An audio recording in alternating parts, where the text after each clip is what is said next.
Hi everybody, you'll often hear me going on about Eric Ose's video, a two-part video about Zander Road. I would strongly suggest, if you haven't already watched it, go and check it out. I think it's quite interesting. What do we take from the videos?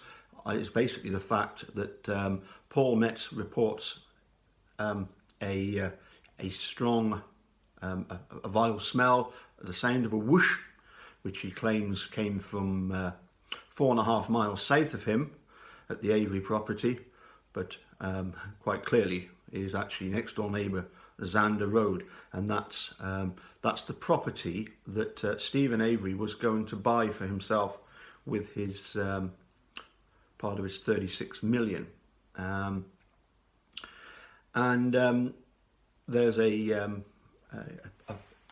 for sale sign that he'd made up, and he'd written on the Pontiac being for sale, and on the back we find Zander Road, the address on Zander Road, and Teresa's phone number. Quite obviously falsely written. Somebody has written that on the back of that sign, and interesting that it moves during the various photographs taken within the caravan by the investigators. Isn't it interesting that we've got nice photographs inside the caravan, but none of the burn pit? Proves that they've certainly had plenty of cameras there at the time. There was no reason. Anyway, don't get me started on that. Anyway, so the point is that it clearly looks as if the initial plan was to frame Steve by having the body being burnt up at Zander Road, and to have this implicating Steve, as I say, the phone number, and the address. But of course, a handwriting expert would easily have refuted that. And so I'm going to offer a possibility. This is something that has been churning about in my brain for a while, and that is, what if Teresa was originally burnt up at Zander Road? That got rid of, and I'm sorry for the gory details, that got rid of most of the flesh, so that she could then be burnt, as we certainly think, near the Manitowoc gravel pit, most likely in the Dassey burn barrel. Hence the reason why there are bits in the burn barrel. But of course, they weren't able to burn up all of the bones and reduce them all, and we hear that there is no torso left. For me, torso indicates the main body of the person. Of course, isn't it interesting that we hear about the body burnt up in the aluminium smelter on the Friday night via the Sikikey letter? Is that where they actually managed to get rid of the rest of the bones? But they had enough limbs and a bit of skull in order to then dump in the behind Steve's garage. The FBI were unable to determine whose those bones are.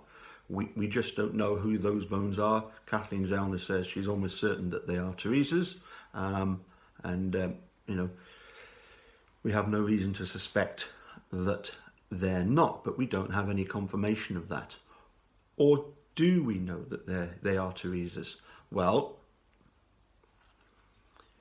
you see, when some of the bones back in 2011 were returned to the Holbachs as Teresa's, that clearly indicates that Fallon, Wiegert and Garn knew that those bones were Teresa's. There is no way you would hand over cremains to a family unless you were sure that they were Teresa's. And isn't this the interesting thing? Other than the killers, who else would know that they were Teresa's? Either the killers or the people that knew the killers knew that those bones were Teresa's. I would find it totally appalling to suggest, and even to think, that Wiegert, Fallon and Garn would happily present bones to the Holbachs that they didn't know, that they had no idea whose they were. Anyway, I think at the moment, as I say, we've got so many questions in this case, nothing of which has ever led to any doubt about Stephen Brendan's innocence. Everything that we find out, every new development, leads us further down the path of realising how innocent Steve and Brendan are. But just how deep is this, as people have described it, this rabbit hole that that the state are descending us into? I think it's absolutely appalling that that the state haven't assisted Kathleen Zellner more in trying to get this case resolved. But she recently tweeted just a few minutes ago,